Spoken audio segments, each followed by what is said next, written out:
Hey gente, ¿cómo están? Bienvenidos a un episodio más de Minutos de Medicina.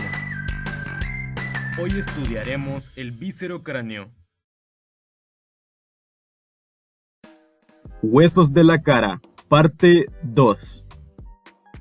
Abordaremos la anatomía de 4 huesos de la cara: el hueso lagrimal, el hueso nasal, el cornete inferior y el hueso vomer.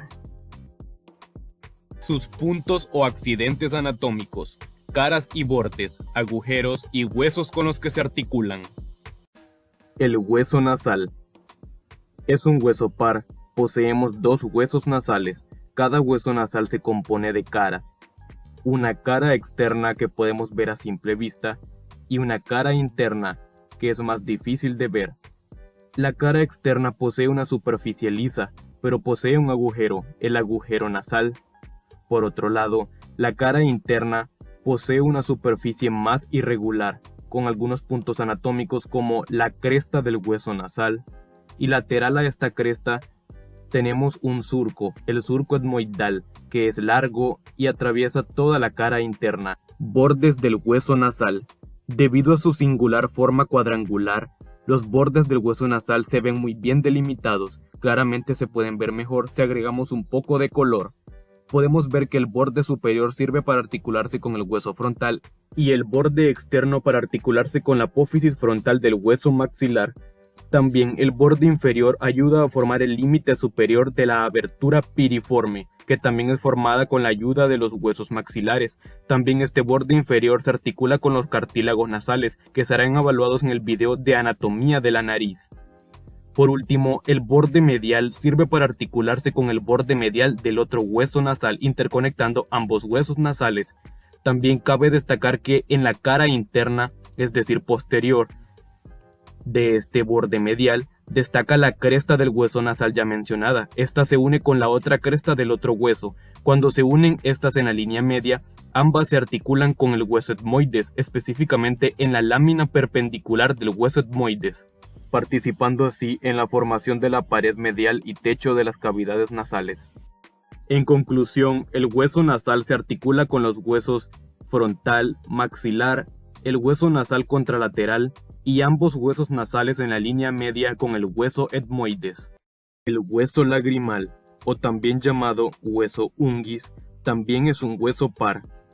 Su parte más conocida es que su cara externa participa en la pared medial de las órbitas del ojo, y sorprendentemente y menos conocida, su cara interna también participa en la formación de la pared lateral de las cavidades nasales. Como ya adelanté, el hueso lagrimal se compone de 2 caras, una cara externa, la cual parte de ella forma parte de la pared medial de cada órbita del ojo, y una cara interna, que participa en la formación de la pared lateral de las cavidades nasales.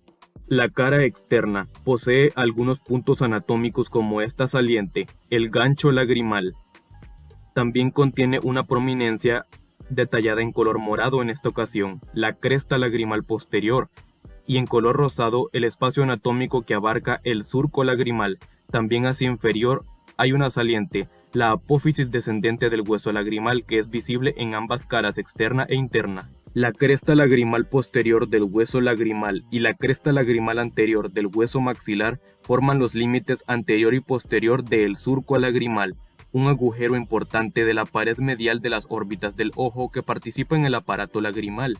El surco lagrimal está formado por el hueso lagrimal y el maxilar. En esta vista tenemos al hueso maxilar transparente y al hueso lagrimal seleccionado. Las crestas lagrimales realmente son los límites superficiales de la entrada del surco lagrimal en la órbita, pero este surco profundiza. Según vemos que profundiza, sus límites son la cara externa de la apófisis descendente del hueso lagrimal y en mayor parte la cara interna del hueso maxilar. Y si recordamos del video de aparato lagrimal, el surco lagrimal albergaba a el saco lagrimal, el cual se continuaba según profundizaba el surco, como el conducto nasolagrimal.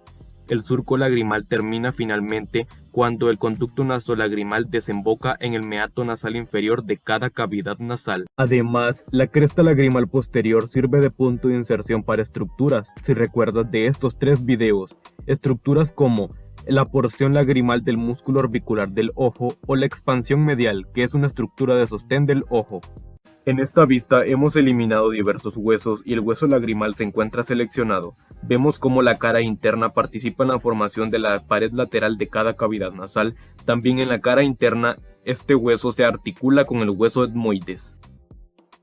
El hueso lagrimal se articula con los huesos frontal, maxilar, etmoides y el cornete inferior. El borde superior sirve para articularse con el hueso frontal, el borde posterior sirve para articularse con el hueso etmoides, el borde anterior para la apófisis frontal del hueso maxilar y el borde inferior para la porción orbitaria del hueso maxilar. También la parte más inferior de la apófisis descendente del hueso lagrimal sirve para articularse con el cornete inferior en la pared lateral de cada cavidad nasal, específicamente con la apófisis lagrimal del cornete inferior. El hueso vómer. Resulta que el vómer, junto con la mandíbula, son los únicos huesos impares de los huesos de la cara, es decir que son huesos únicos. El hueso vómer es un hueso delgado que forma parte de la pared medial que separa a ambas cavidades nasales. También forma parte de lo que se conoce como el tabique nasal. El vómer se compone de dos caras, una cara derecha y una cara izquierda.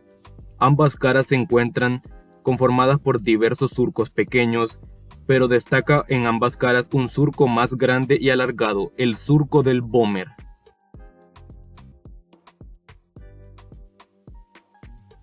También a nivel del borde superior y hacia posterior, ambas caras se ensanchan y forman lo que se conocen como las alas del vómer, derecha e izquierda. Y entre ambas alas del vómer se encuentra un surco llamado el canal esfeno-vomeriano.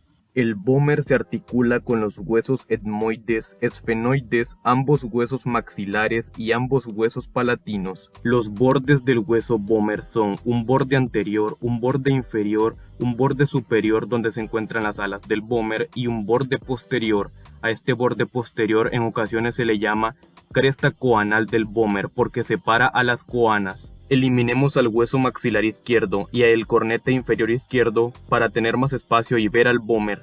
El borde anterior sirve para unirse a la porción cartilaginosa del tabique nasal. También la parte más inferior de este borde anterior sirve para articularse con la cresta incisiva del hueso maxilar. También el borde inferior sirve para articularse con la cresta nasal del hueso maxilar y también con la cresta nasal del hueso palatino. También el borde superior podemos ver las alas del vómer. Estas alas del vómer sirven para articularse con el gran hueso esfenoides que está siendo seleccionado en este momento. Es un gran hueso que pertenece al grupo de huesos del neurocráneo. También el borde posterior se le conocía como cresta coanal del hueso vómer, ya que este sirve para separar en la línea media a las coanas, las aberturas nasales posteriores. También en la parte del borde superior donde no están las alas del vómer, hay una pequeña parte que se articula con el hueso etmoides, específicamente la lámina perpendicular del hueso etmoides. El cornete inferior. El hueso cornete inferior es un hueso par. Ambos cornetes inferiores forman parte de la pared lateral de cada cavidad nasal. El cornete inferior forma parte de los tres cornetes que existen en cada cavidad nasal, junto al cornete medio y el cornete superior, pero a diferencia de estos dos últimos, el cornete inferior es el más inferior y es el único que es un hueso independiente, ya que por otro lado el cornete medio y el cornete superior realmente son puntos anatómicos de el hueso etmoides. El cornete medio en color azul y el cornete superior en color morado son considerados apófisis del hueso etmoides. Este hueso será analizado en otros videos del canal, así como en otro video de cavidades nasales. También destaca una apófisis unciforme del hueso etmoides, que este es el punto del hueso etmoides que se articula con el cornete inferior. El cornete inferior se compone de dos caras, una cara externa y una cara interna. La cara externa es la que se encuentra relacionada con el meato nasal inferior. Los meatos son espacios que se encuentran laterales a cada cornete. Meatos y cornetes serán evaluados en videos de cavidades nasales. También recordando que en el meato nasal inferior Desemboca el conducto nasolagrimal y se ve su abertura.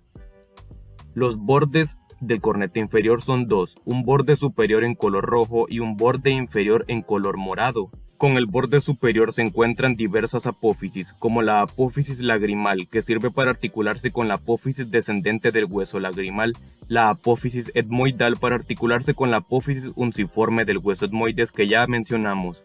También en el borde superior, pero en la cara externa, se encuentra la apófisis maxilar, que sirve para articularse con la cresta de la concha del hueso maxilar. Al cornete inferior también se le estudian extremidades, que son prácticamente puntas. La extremidad anterior, que sirve para articularse con otra parte del hueso maxilar, y la extremidad posterior para articularse con el hueso palatino, específicamente con la cresta de la concha del hueso palatino.